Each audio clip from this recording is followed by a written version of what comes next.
Do do do do do do. आज का जो हमारा टॉपिक है वो है ब्लॉकचेन है।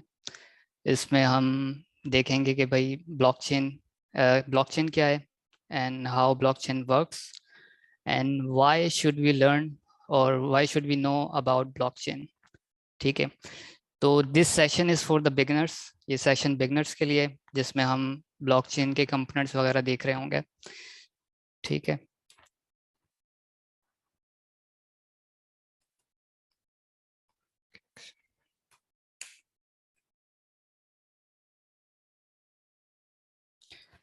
ठीक है। जो आज हम कंटेंट कवर करेंगे उसमें सबसे पहले जो है वो हम देखेंगे कि व्हाट इज़ ब्लॉकचेन, ब्लॉकचेन क्या है। उसके बाद हम देखेंगे कि हैशिंग एल्गोरिथम ब्लॉकचेन के अंदर किस तरह काम कर रहे होते हैं। उसके बाद हम देखेंगे कि इम्यूटेबल लेजर इसका क्या काम है। फिर हम इस तरह P2P नेटवर्क के बारे में देखेंगे और डिस्ट्रीब्यूटेड P2P नेटवर्क क्या होता है। एंड देन हम देखेंगे कि what is mining in blockchain. और जो हमारा लास्ट टॉपिक होगा वो हम देखेंगे कॉन्सेंसस प्रोटोकॉल के बारे में। ठीक है,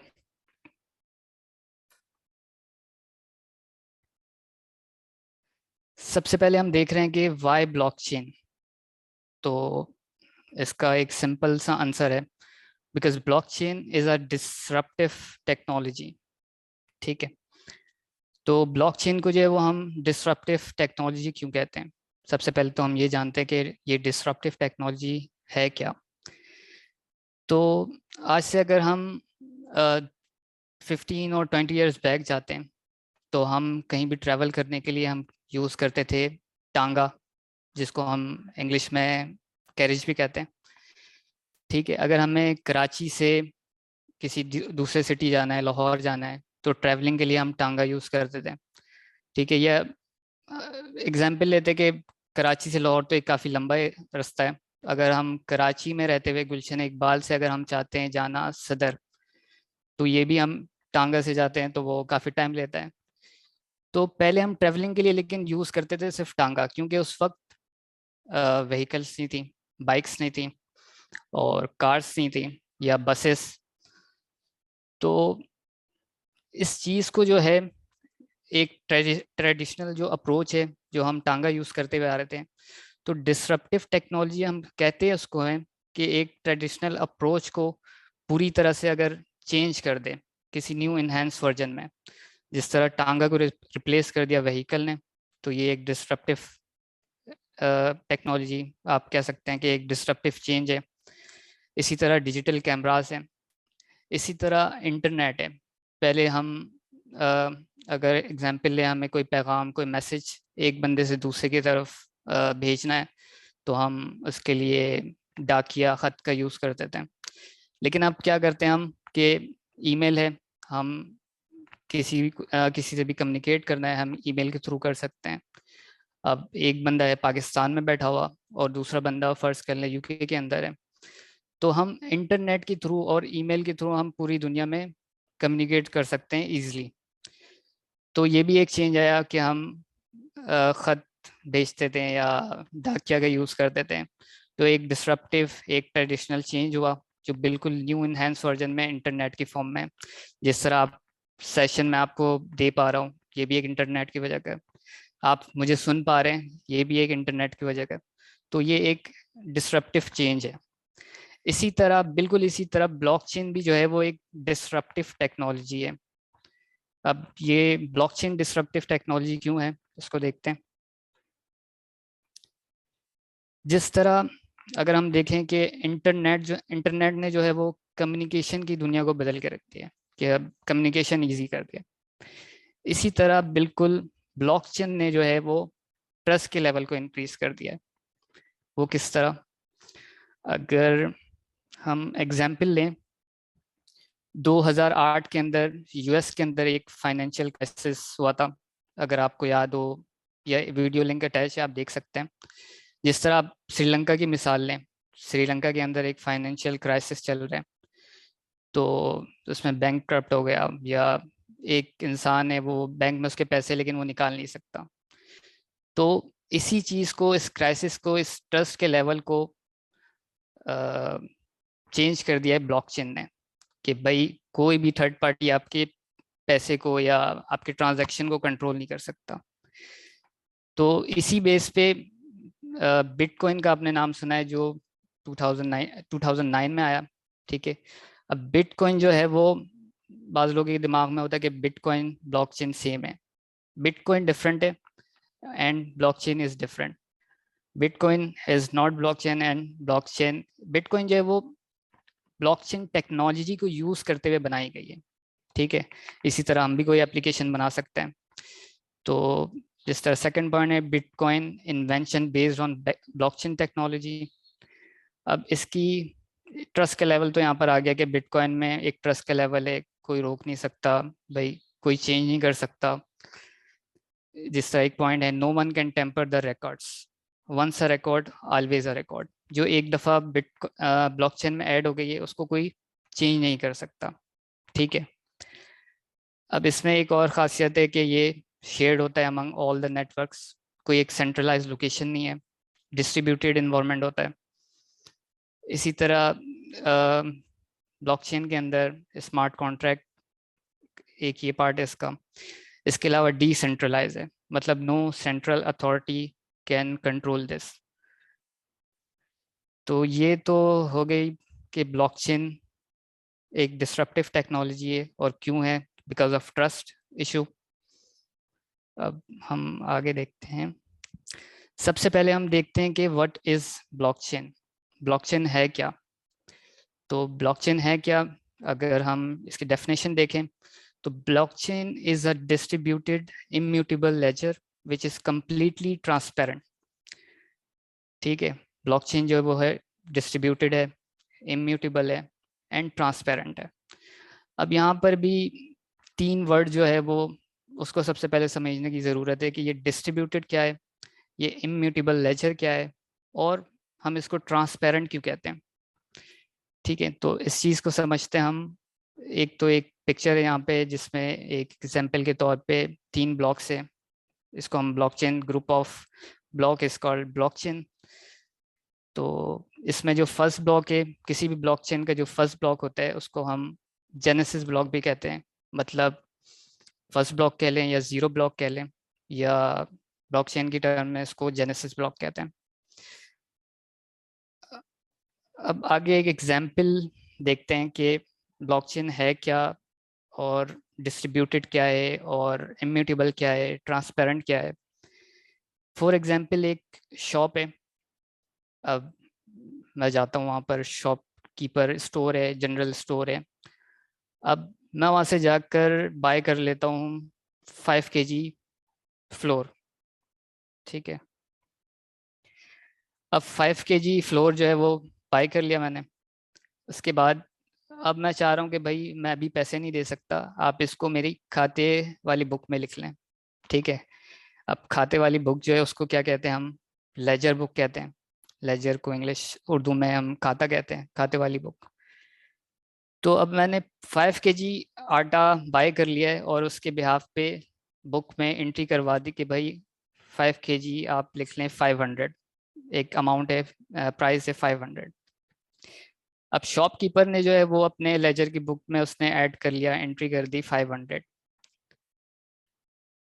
अब मैं तो आ जाता हूँ घर वापस, अब 10 दिन बाद जाता हूँ।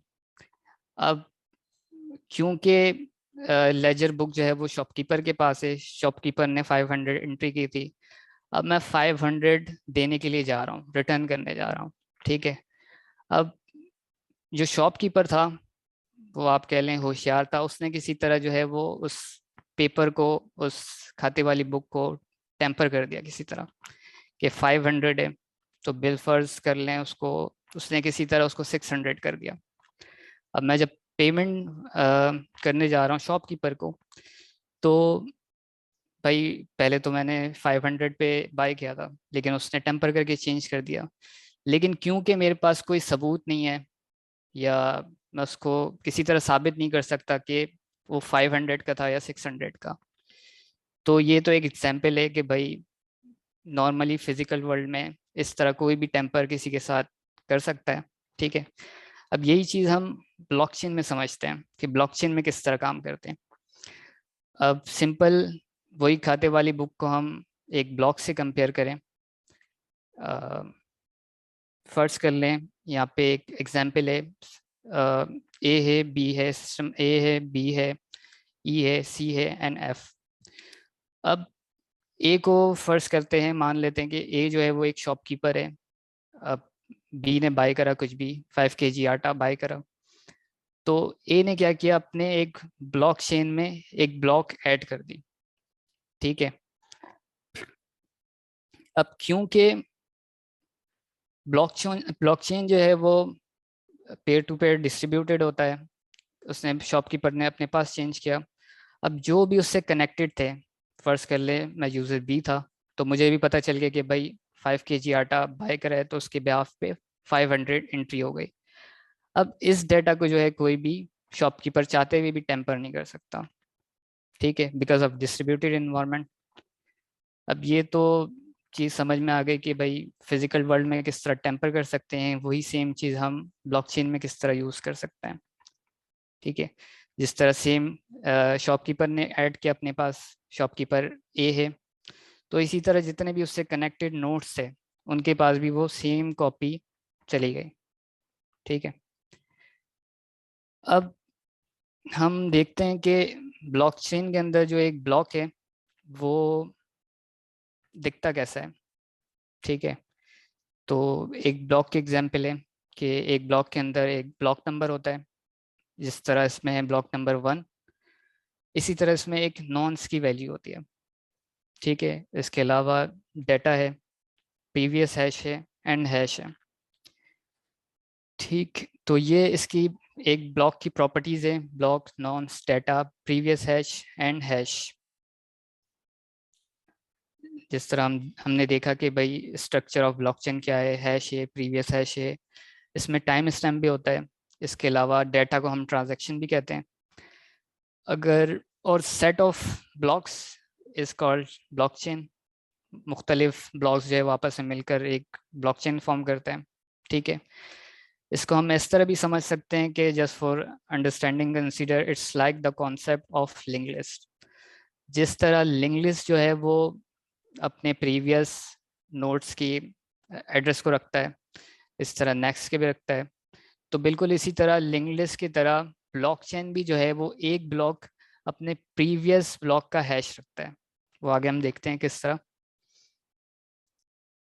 जिस तरह ये एक ब्लॉक 1 है, इसमें डेटा है, प्रीवियस हैश है और हैश है। ये सिंपल ब्लॉक एक। अच्छा, ब्लॉक के अंदर जो है वो सबसे जो मेन पार्ट है ब्लॉक के अंदर वो है हैश। ठीक है, जिस तरह एक ह्यूमन है, दुनिया में बहुत सारे लोग हैं, लेकिन सबकी एक आइडेंटिटी है, वो है थंब इम्प्रेशन। अब फर्ज कर लें पर्सन ए है, उसकी आइडेंटिटी, उसका थंब इम्प्रेशन डिफरेंट होगा पर्सन बी से, पर्सन बी का डिफरेंट होगा पर्सन सी से। इसी तरह सबके जो है वो अपने एक आइडेंटिटी है जो कभी भी मैच नहीं करती।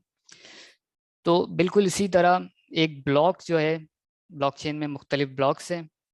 फर्ज कर लेते हैं 10 ब्लॉक है या 3 ब्लॉक है, तो तीनों की एक अपनी अलग आइडेंटिटी होगी। अब उस आइडेंटिटी क्या है, वो हैश है। अब किसी भी ब्लॉक को हमें आइडेंटिफाई करना है तो वो हम उसके हैश की मदद से कर सकते हैं। अच्छा, तो अब ये देखते हैं कि जो हैश जो हम जनरेट करवा रहे हैं वो हैशिंग एल्गोरिथम को यूज़ करते हुए करते हैं। तो ये हैशिंग एल्गोरिथम हम क्या यूज़ करते हैं इसके लिए। तो हैश जनरेट करवाने के लिए हम SHA-256 एल्गोरिथम को यूज़ करते हैं। ठीक है, अब ये SHA-256 एल्गोरिथम किस तरह काम करती है, इसको हम फर्ज कर लें, सपोज करते हैं कोई भी document, audio, video, text file, ETC जो भी हम देते हैं, तो ये इसको एक हैश की फॉर्म में जनरेट करता है। इसमें 64 हेक्साडेसिमल कैरेक्टर्स हैं और एक कैरेक्टर जो है वो 4 बिट्स का होता है। जिस तरह अगर हम 64 मल्टीप्लाई बाय 4 करें तो ये 256 बिट्स बनता है। तो हम ब्लॉक में हैश जनरेट करवाने के लिए SHA-256 का यूज़ करते हैं। ठीक है, अच्छा, अब इसमें एक एग्जांपल है, ब्लॉक 1 है, ब्लॉक 2 है। अब ब्लॉक 1 में हम देखते हैं कि डाटा में हम डाटा रखवा सकते हैं, या इसको हम ट्रांजैक्शन भी कहते हैं। अब अगर ब्लॉक 1 में देखें तो इसमें एक प्रीवियस हैश भी है। अब प्रीवियस हैश ब्लॉक 1 में जो है वो 0000 है। अब 00 से क्या मुराद है? क्योंकि ये ब्लॉक जो है वो ब्लॉकचेन में सबसे फर्स्ट है, तो इसलिए इसकी कोई प्रीवियस ब्लॉक नहीं है। तो हम किसी को अगर आइडेंटिफाई करना हो कि फर्स्ट ब्लॉक को किस तरह आइडेंटिफाई कर सकते हैं, एक तो हम हैश के थ्रू कर सकते हैं, या फिर अगर किसी ब्लॉक में 00 है तो इसका मतलब है ये जेनेसिस ब्लॉक है, फर्स्ट ब्लॉक है, जीरो ब्लॉक है। ठीक है। अब जिस तरह ब्लॉक 2 है, इसके अंदर प्रीवियस हैश है और हैश है। अब हम देख सकते हैं कि जो ब्लॉक 1 का हैश है 8C42, वही ब्लॉक 2 के अंदर है 8C42। अब इसी तरह इसकी भी अपनी आइडेंटिटी है, अपना हैश कोड है 444459। अब इसी तरह एक और ब्लॉक है, ब्लॉक 3, तो उसमें जो है इसका प्रीवियस हैश क्या है? ब्लॉक नंबर 2 है 4459 एक इसमें मिस्टेक है। ठीक है। वैसे ये जो ब्लॉक 2 का हैश होगा वही ब्लॉक 3 में प्रीवियस हैश में होगा, और हम फर्स्ट ब्लॉक को जो है वो जेनेसिस ब्लॉक कहते हैं। ठीक है। ये तो हो गया कि हैशिंग एल्गोरिथम क्यों यूज़ करते हैं और किस तरह, क्या यूज़ करते हुए हम हैश जनरेट करवाते हैं। अच्छा, अच्छा, हैशिंग एल्गोरिथम को अगर हम फर्दर देखें तो हैशिंग एल्गोरिथम जो है ये वन वे ओनली इंक्रिप्शन है। मतलब एक दफ़ा जो डाटा हम इनक्रिप्ट करते हैं, अब इनक्रिप्टेड डाटा, डाटा तो इनक्रिप्ट कर सकते हैं लेकिन इनक्रिप्टेड डाटा से हम दोबारा डाटा नहीं गेट कर सकते। तो ये है ओनली वन वे है। ठीक है। अच्छा, इसमें एक और चीज़ है, डिटर्मिनिस्टिक। ठीक है। हैशिंग एल्गोरिथम के अंदर एक इसकी प्रॉपर्टी कह लें या एक पॉइंट है, deterministic. Same output produce on same input. जब भी हम डाटा फर्स्ट कर लेते हैं, हम एक ब्लॉक में डाटा पास करते हैं कि ABC, तो ABC का जो हैश क्रिएट होगा, फर्स्ट कर लें कि ABC को हम हैशिंग एल्गोरिथम यूज़ किया हमने, तो 845 जनरेट हुआ। अब इसका ये है कि जब भी हम इसको सेम आउटपुट देंगे तो ये सेम सेम इनपुट देंगे तो ये सेम आउटपुट प्रोड्यूस करेगा। अब हम इसको एक दफ़ा दें या 1000 बार हम ABC एंट्री करें, ये हमेशा सेम आउटपुट जनरेट करेगा 845। तो एक ये पॉइंट है इसका। अब हैशिंग एल्गोरिथम अगर यूज़ कर रहे हैं तो फास्ट कंपटीशन भी ज़रूरी है। अब इसमें एक एवलांच इफेक्ट चीज़ भी है। ठीक है। इसको अगर देखें हम, इसमें ये है कि जो हैश जनरेट होता है वो नॉन्स की वैल्यू, डाटा और प्रीवियस हैश, टाइम स्टैम्प सबसे मिलकर ये हैश जनरेट कर रहा होता है। तो एवलांच इफेक्ट हम इस चीज़ को कहते हैं कि हम किसी चीज़ में भी थोड़ा सा भी चेंज कर दें तो ये बिल्कुल ही जो हैश जनरेट करता है वो बिल्कुल ही चेंज हो जाएगा। ठीक है। अगर उसको हम ये अटैच किया, इसमें देख सकते हैं जैसे डाटा हमने ABC दिया है तो उसने जनरेट करवाया कि भाई हैशिंग एल्गोरिथम को यूज़ करते हुए जो हैश जनरेट हुआ है वो 845 है। अब हम जैसे ही ABC के आगे एक डॉट लगा देते हैं, कोई एक डॉट का भी डिफरेंट इसमें आ जाए, तो ये 845 से चेंज होकर 848 हो जाए या 945 या इस तरह सो ऑन, कुछ भी हो सकता है। तो जब भी डेटा में या किसी भी चीज़ में थोड़ा सा भी चेंज हो तो ये बिल्कुल चेंज हो जाएगा, बिल्कुल चेंज आउटपुट जनरेट करेगा, हैश जनरेट करेगा। ठीक है। अच्छा, अब हैशिंग एल्गोरिथम का हमने देख लिया कि हैश किस तरह जनरेट होता है और किस तरह हैश वर्क कर रहा होता है एक ब्लॉक के अंदर। अब इसमें एक कॉन्सेप्ट है इम्यूटेबल लेजर। सबसे पहले तो हम इसमें देख लेते हैं कि भाई disadvantage disadvantage of mutable records क्या है। एक इम्यूटेबल रिकॉर्ड और इम्यूटेबल रिकॉर्ड के एडवांटेज और डिसएडवांटेज क्या है। अब म्यूटेबल रिकॉर्ड जो है वो कोई भी हैकर है या कोई भी ऑर्गेनाइजेशन है वो इस चीज़ को टेम्पर कर सकता है, चेंज कर सकता है।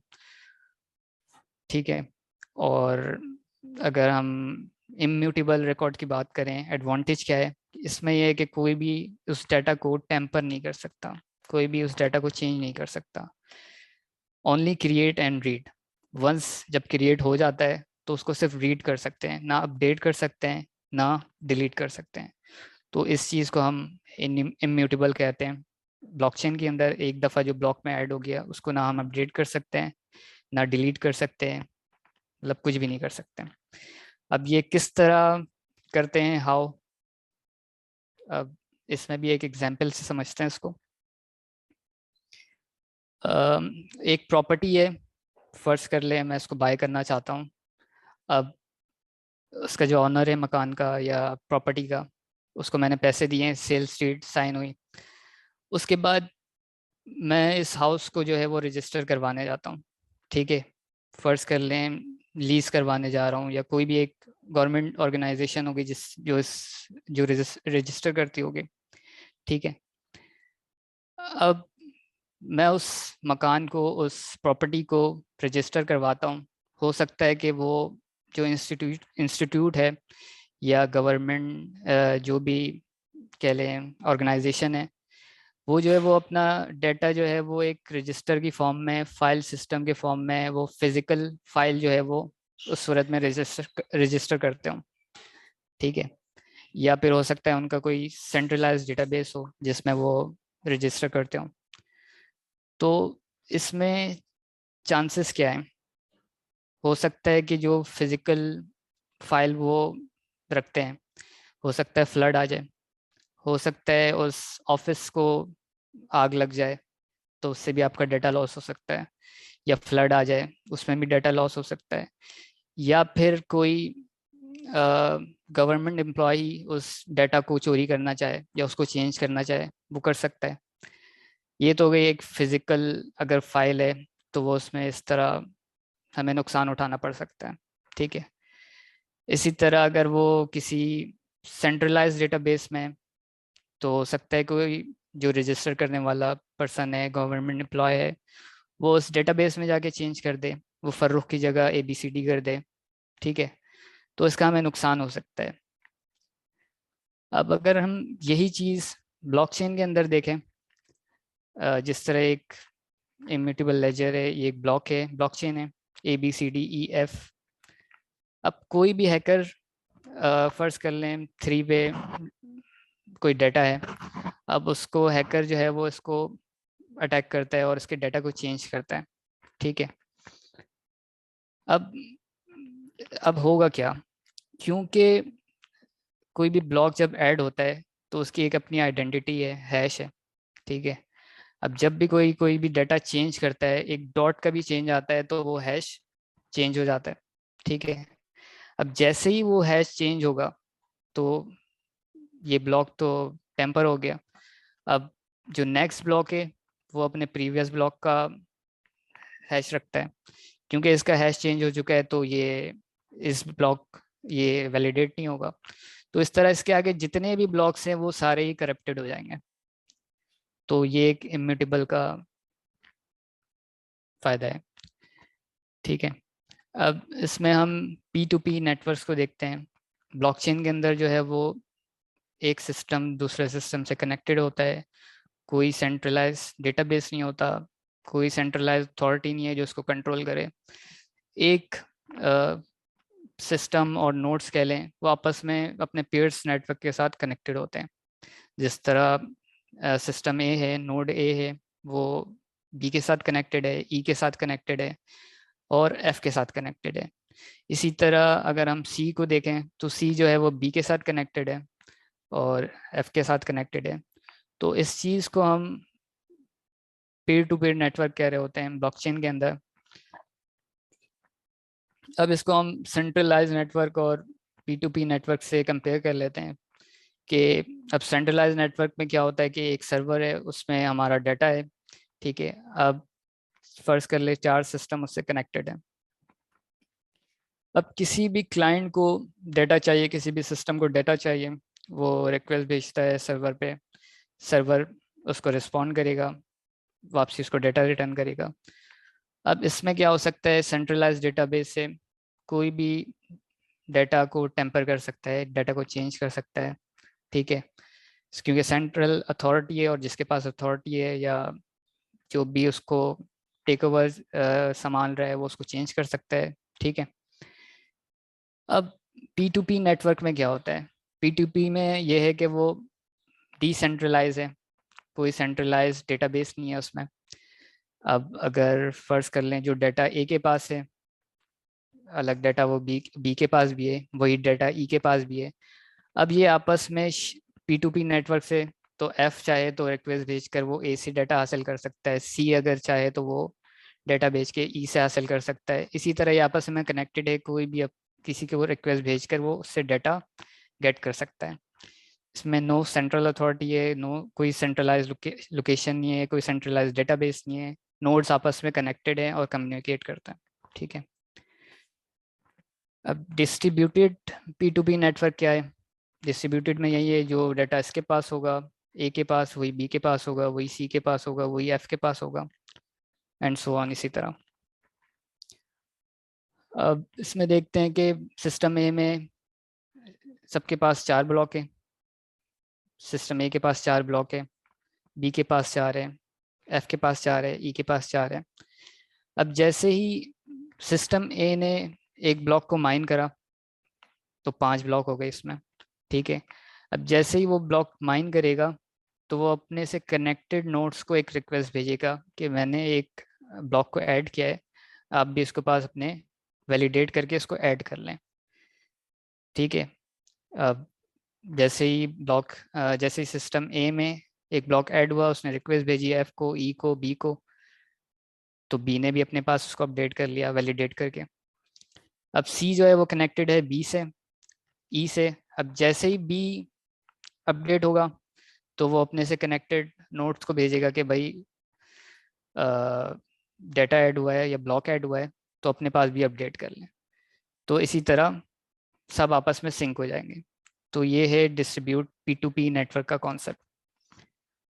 अच्छा, distributed P2P network, why we need distributed P2P network in blockchain. Blockchain में इसकी क्यों ज़रूरत है, इसको देखते हैं हम। जिस तरह हमने देखा कि कॉन्सेप्ट ऑफ इम्यूटेबिलिटी, एक ब्लॉक है, ब्लॉकचेन में ब्लॉक है ABCDEF। अब कोई भी हैकर अटैक करता है सी पर, ब्लॉक सी पर, तो बाकी की फाइल भी उसके करप्टेड हो जाते हैं, ठीक है। अब फर्ज कर लें जिस तरह ये सिस्टम ए है या इसको नोड ए कह लें। अब इसमें कोई एक हैकर आता है, वो ब्लॉक नंबर 3 को जो है वो टेम्पर कर देता है, ठीक है। अब उसने एक ब्लॉक तो टेम्पर कर दिया। अब एक से किसी भी ब्लॉक को टेम्पर करते हैं तो उसका हैश चेंज हो जाता है, कुछ भी डाटा में हम चेंज करते हैं तो उसका हैश चेंज होता है। तो इसी तरह इसके आगे जितने भी कनेक्टेड ब्लॉक से उसका हैश कोड चेंज हो जाएगा, प्रीवियस हैश सबका चेंज हो जाएगा।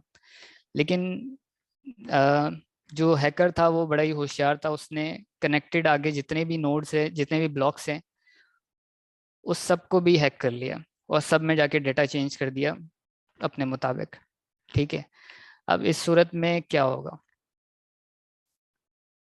अब इस सूरत में ये होगा कि भाई इसने जो डाटा है सिस्टम ए के पास, अब जब इसमें चेंज होगा तो वो रिक्वेस्ट भेजेगा बी के पास, ई के पास, एफ के पास। क्योंकि हम ब्लॉकचेन के अंदर किसी भी ब्लॉक को अपडेट नहीं कर सकते हैं, तो इसमें तो अपडेट हुआ है, ठीक है। तो सिस्टम बी जो है वो वैलिडेट करेगा अपने पास, सिस्टम ई अपने पास वैलिडेट करेगा, और इसी तरह सिस्टम एफ अपने पास वैलिडेट करेगा। क्योंकि ये मेजॉरिटी में, मतलब बी एफ ई, और वो वैलिडेट करते हैं कि नहीं भाई ये जो सिस्टम ए के पास जो डाटा है वो हमसे चेंज है, इसमें कुछ ना कुछ डाटा टेम्पर हुआ है या चेंज हुआ है, कुछ भी हुआ है। क्योंकि ये मेजॉरिटी में है तो ब्लॉक जो सिस्टम है उसको भी ये बात माननी पड़ेगी। तो फिर होगा ये कि जो बी के पास है या ई के पास है या एफ के पास है, तो वही डाटा फिर ए को भी अपने पास चेंज करना पड़ेगा। तो जो उसने हैकर ने चेंज किया था वो डाटा डिस्कार्ड हो जाएगा। तो ये है डिस्ट्रीब्यूटेड P2P नेटवर्क का कॉन्सेप्ट। तो और इसलिए हम ब्लॉकचेन के अंदर डिस्ट्रीब्यूटेड P2P नेटवर्क को यूज़ करते हैं। ठीक है, अब इसमें ब्लॉकचेन माइनिंग का भी एक कॉन्सेप्ट है। जिस तरह बिटकॉइन का हम सुनते हैं कि बिटकॉइन माइनिंग, इसी तरह ब्लॉकचेन में माइनिंग है। अब इसमें माइनर्स के जो है वो रोल्स क्या है। माइनर्स का काम ये है कि भाई कोई भी ट्रांजैक्शन होता है उसको पेंडिंग ट्रांजैक्शन से उठाना, पेंडिंग ट्रांजैक्शन कह लें या मेम पुल कह लें। तो माइनर्स का काम है कि वो पेंडिंग ट्रांजैक्शन के अंदर से वो ट्रांजैक्शन को उठाएगा और मैथमेटिकल प्रॉब्लम को सॉल्व करेगा, और उसके बाद क्रिएट कर देगा एक न्यू ब्लॉक उसके एसोसिएटेड नोट के साथ। जैसे ही वो ऐड करेगा, वो अपने पेयर नोट्स को एक रिक्वेस्ट भेजेगा कि भाई मैंने अपने पास ऐड कर लिया है, अब आप भी अपने पास अपडेट कर लें। अब अदर माइनर्स का क्या काम है, या अदर सिस्टम जो है उनका क्या काम है कि वो उस ब्लॉक को वैलिडेट करेंगे। अगर तो वो सारी चीज़ें सही है तो वो अपने पास भी उसको अपडेट कर लेंगे। इस तरह एक न्यूली ब्लॉक जो है वो ऐड हो जाएगा। अब ये माइनर का काम तो ये है कि वो मैमपुल से उठा रहा है, अपनी एनर्जी भी सर्व कर रहा है, हाईली एफिशिएंट सिस्टम भी रखा हुआ है। लेकिन उसका उसको क्या फ़ायदा है। तो इसमें जब भी कोई ट्रांजैक्शन होती है तो इसमें एक ट्रांजैक्शन फ़ीस भी होती है। तो जो भी ब्लॉक ऐड करता है वो अपनी मर्जी से ट्रांजैक्शन फ़ीस रख सकता है। हो सकता है वो $0.5 में रखे, हो सकता है $10 में रख दे, वो अपने ऊपर है जो भी क्रिएट कर रहा है। ठीक है, अब माइनर्स का काम है वो ट्रांजैक्शन को पेंडिंग ट्रांजैक्शन से उठाए या मेमपुल से उठाए और उसको वैलिडेट करे, मैथमेटिकल प्रॉब्लम को सॉल्व करे और उसको फिर न्यूली ब्लॉक को ऐड कर दें। अब इसके बिहाफ पे माइनर को जो वो रिसीव होगा रिवॉर्ड, ट्रांजैक्शन फीस, वो माइनर्स को जाएगी जो भी रखता है वो। जिस तरह यहाँ पे एग्जांपल है, ट्रांजैक्शन हुई, माइनर्स ने सॉल्व किया मैथमेटिकल प्रॉब्लम। ठीक है, सबसे पहले उसने सॉल्व कर लिया मैथमेटिकल प्रॉब्लम और अपने ही एसोसिएटेड नोड के साथ उस ब्लॉक को ऐड कर लिया। अब अदर माइनर्स जो कनेक्टेड है उससे, तो वो क्या करेंगे, उस ब्लॉक को वैलिडेट करेंगे सबसे पहले। अगर सारी चीज़ें सही हैं तो वो अपने पास भी अपडेट कर लेंगे। अब जैसे ही अदर माइनर उस चीज़ को वेरीफाई कर देंगे, वैलिडेट कर लेंगे, तो वो ब्लॉक ऐड हो जाएगी और माइनर्स को उसका रिवॉर्ड मिल जाएगा, मतलब ट्रांजैक्शन फीस उसको ट्रांसफ़र हो जाएगी। अच्छा, इसमें एक चीज़ है ट्रांजैक्शन पूल और मेम पूल। जिस तरह हमने देखा कि माइनर्स ट्रांजैक्शन पूल से, मेम पूल से उठाता है और उसको वैलिडेट करता है। तो इसी तरह जो भी अनकन्फर्म ट्रांजैक्शन है वो सबसे पहले जो वो जाती है ट्रांजैक्शन पूल के अंदर या कह लें मेम पूल के अंदर। अब माइनर्स का काम वही सेम है, ट्रांजैक्शन पूल से उठाएगा उसको। All the transaction contain transaction fees, जिस तरह की हर ट्रांजैक्शन में हर ट्रांजैक्शन फीस भी अलग से होती है। अच्छा, इसमें एक ये है कि the higher the transaction fees obviously it take less time to mine. अब माइनर जो वो माइन कर रहा है, ठीक है, अब वो सबसे पहले उस ब्लॉक को उठाएगा, उस ब्लॉक को माइन करेगा जिसकी ट्रांजैक्शन फीस सबसे ज़्यादा है। अब फर्ज कर लें एक ब्लॉक है, उसमें एक ट्रांजैक्शन है, उसकी ट्रांजैक्शन फीस है $5, और एक और ट्रांजैक्शन है उसमें ट्रांजैक्शन फीस उसने रख दी कि 0.5 है। तो वो सबसे पहले जो सबसे ज़्यादा ट्रांजैक्शन फीस जिसकी है उसको उठाएगा, उसको माइन करेगा, फिर उससे लेस पर आएगा, फिर उससे लेस पर आएगा। तो जो सबसे लेस ट्रांजैक्शन फीस जिस ब्लॉक की होगी तो उसको सबसे लास्ट में उठाएगा। ठीक है, तो ट्रांजैक्शन पूल का ये काम है। अच्छा, इसमें एक लॉन्गेस्ट चेन रूल का कॉन्सेप्ट है जिसको हम कॉन्सेंसस प्रोटोकॉल सॉल्यूशन भी कहते हैं, कंपीटिंग चेन प्रॉब्लम। फर्ज कर लें एक ब्लॉक ऐड हुई, ठीक है। अब दो माइनर से, एक माइनर ए है और एक माइनर बी है, ठीक है। अब ब्लॉक जो है वो टोटल 6 ब्लॉक थे, एक न्यू ऐड हुआ 7 ब्लॉक। अब माइनर ए ने भी उसको पिक कर लिया और माइनर बी ने भी उसको पिक कर लिया। अब दोनों ने मैथमेटिकल प्रॉब्लम को सॉल्व किया, उसके बाद वैलिडेट हुआ, तो दोनों ने अपने पास ऐड कर लिया। तो इस सूरत में क्या होगा, ट्रांजैक्शन फीस तो एक है, लेकिन माइनर ए ने भी ऐड कर लिया उसको अपने पास और माइनर बी ने भी कर लिया है। तो यहाँ पर तो आ गई कॉन्फ्लिक्ट। तो इस चीज़ को रिजॉल्व किस तरह करते हैं, इसमें हम जो रूल अप्लाई होता है वो लॉन्गेस्ट चेन रूल।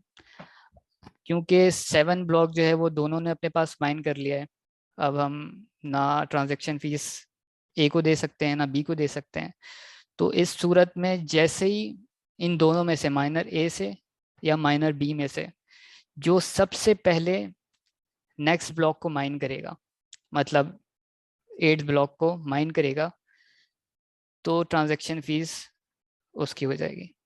जिस तरह फर्ज कर लें कि माइनर ए ने जो है वो पहले नेक्स्ट ब्लॉक मतलब 8th ब्लॉक को माइन कर लेता है, तो इस सूरत में जो माइनर बी था उसको, उसने जो 7th ब्लॉक को माइन किया था उसको डिस्कार्ड करना पड़ेगा, क्योंकि उसके पास माइनर ए के पास लॉन्गेस्ट चेन है, मतलब उसके पास 7th भी है 8th भी है। तो जो लॉन्गेस्ट चेन होगा उसको रिवॉर्ड असाइन हो जाएगा जो भी ट्रांजैक्शन फीस है, और जो माइनर बी है उसको ट्रांजैक्शन फीस भी नहीं मिलेगी जो उसने 7 ब्लॉक को माइन करा है, और उसको वो डिस्कार्ड भी करना पड़ जाएगा। तो ये है इसके अंदर लॉन्गेस्ट चेन का रूल, लॉन्गेस्ट चेन रूल का कॉन्सेप्ट। ठीक है, अब ये तो हो गई दी एंड। अब इसमें हमने ब्लॉकचेन के बारे में देख लिया, ब्लॉकचेन को हम इम्यूटेबल क्यों कहते हैं और डिस्ट्रीब्यूटेड क्यों कहते हैं और हम ट्रांसपेरेंट क्यों कहते हैं, ये सारी चीज़ें हमने समझ ली। इसके अलावा एल्गोरिथम को देख लिया। अच्छा, ट्रांसपेरेंट हम इसको क्यों कहते हैं ब्लॉकचेन को, क्योंकि सेम ट्रांजैक्शन रिकॉर्ड सबके पास सेम होगा, जो ए के पास होगा वही बी के पास होगा वही सी के पास होगा, तो बिल्कुल ट्रांसपेरेंट होगा। जब भी कोई चेंज होगा, अगर सिस्टम ए के पास हो रहा है, नोड ए के पास हो रहा है, तो वही चेंज सबको दिखेगा। तो इस वजह कर हम इसको ट्रांसपेरेंट भी कहते हैं। तो मेरी तरफ से तो एंड है, अगर किसी का कोई क्वेश्चन है इससे रिलेटेड जो हमने टॉपिक्स कवर किए तो वो कर सकते हैं, बाकी हम इसको एंड करते हैं।